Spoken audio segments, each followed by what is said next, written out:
Hello everyone, today in this video we will fight against the advanced character of our world around us, and this time we will talk about one state, that the only state that was created by the Polish-Lithuanian Commonwealth, so-called First Polish Republic.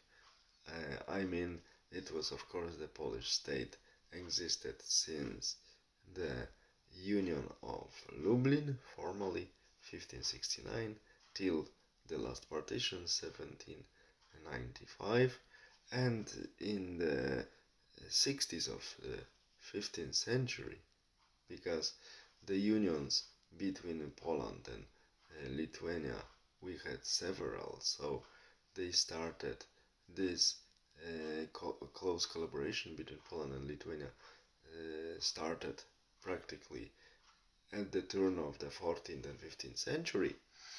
So, closely collaborating Poland and Kingdom of Poland and Lithuania created the state in the 1460s, so in the 60s of the 15th century, or at the shores of the Black Sea. They created a state called Crimean Khanate.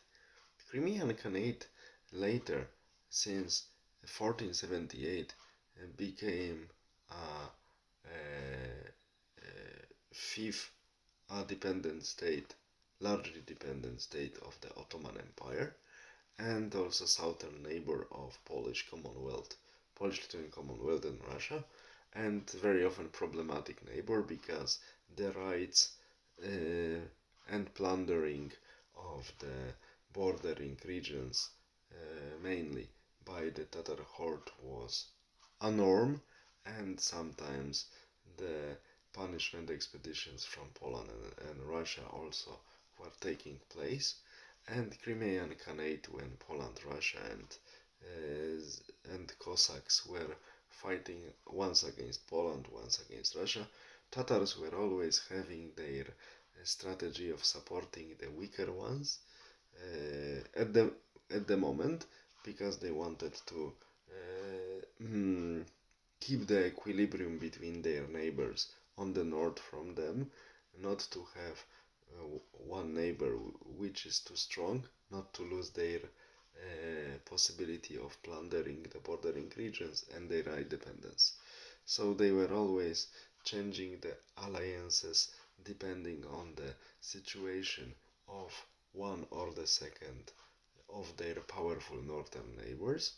And in the 18th century, when Poland was too weak and dependent on Russia, Tatars, it was a little bit too late, understood that Poland is their real ally, and they even supported Bar Confederacy that rebelled against the King Stanisław Poniatowski, who was regarded as a traitor and a Russian servant.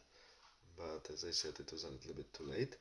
And Crimean Khanate was a very interesting multi-ethnic and multi-religion state, which was, of course, a military state of, on the north more nomadic, on the south and in the center more urbanized, and I would say technologically a little bit advanced.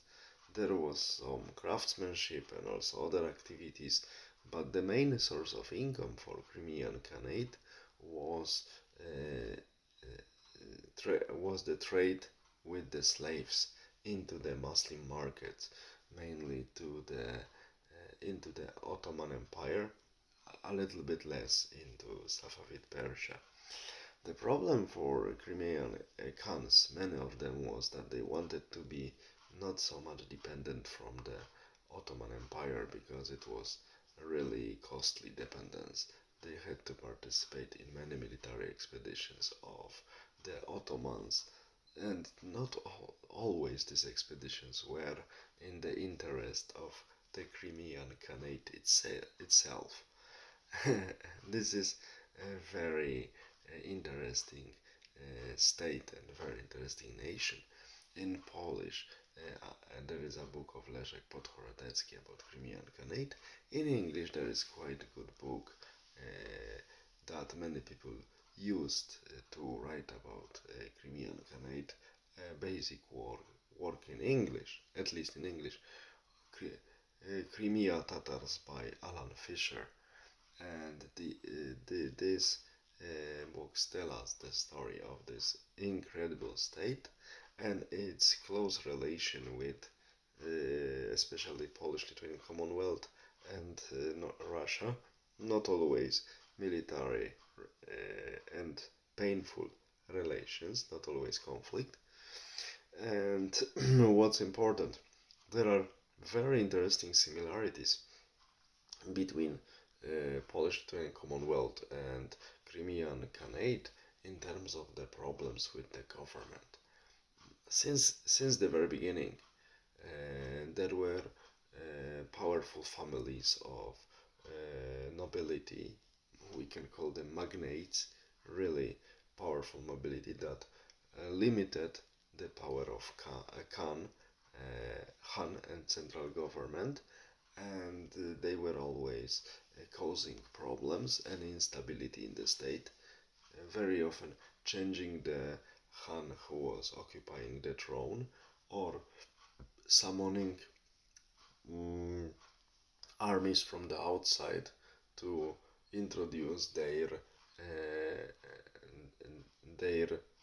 candidate for the throne, their preferred candidate at the moment. So this instability and lack of loyalty from the side of the higher aristocracy was very, very similar to the situation we had in 17th and 18th century, especially in Polish-Lithuanian Commonwealth. And these similarities are very, very visible between the mother state, so Polish-Lithuanian Commonwealth, and the and the uh, and the Sun state which was created by the Polish-Lithuanian Commonwealth. Here I of course mean Crimean Khanate. That's why the end of Crimean Khanate and Polish-Lithuanian Commonwealth happened almost at the same time. Crimean Khanate was annexed to Russia in 1783, and the last partition of Poland, as I mentioned already, happened in 1795. So we didn't overlive our geopolitical child for so long, and these cases tells us another story that of course every country, every nation, every population has its own enemies, but the fact that our enemies are using our weaknesses or are taking advantage of us or are trying to erase us from the map or from the existence, it's not their fault. It's our fault that due to our weaknesses, here the egoistic approach of many representatives of the higher nobility in case of Polish, Lithuanian Commonwealth and Crimean Khanate, when we, because of our vices and flaws, when we do not fight with them, when we do not limit them, we allow our enemies to destroy us. And the same happened to Polish-Lithuanian Commonwealth and Crimean Khanate due to the fact that their own elites were so egoistic and lost within their particular interests, and they didn't think about common good about the state. That's why Polish-Lithuanian Commonwealth and Crimean Tatars lost their own statehoods.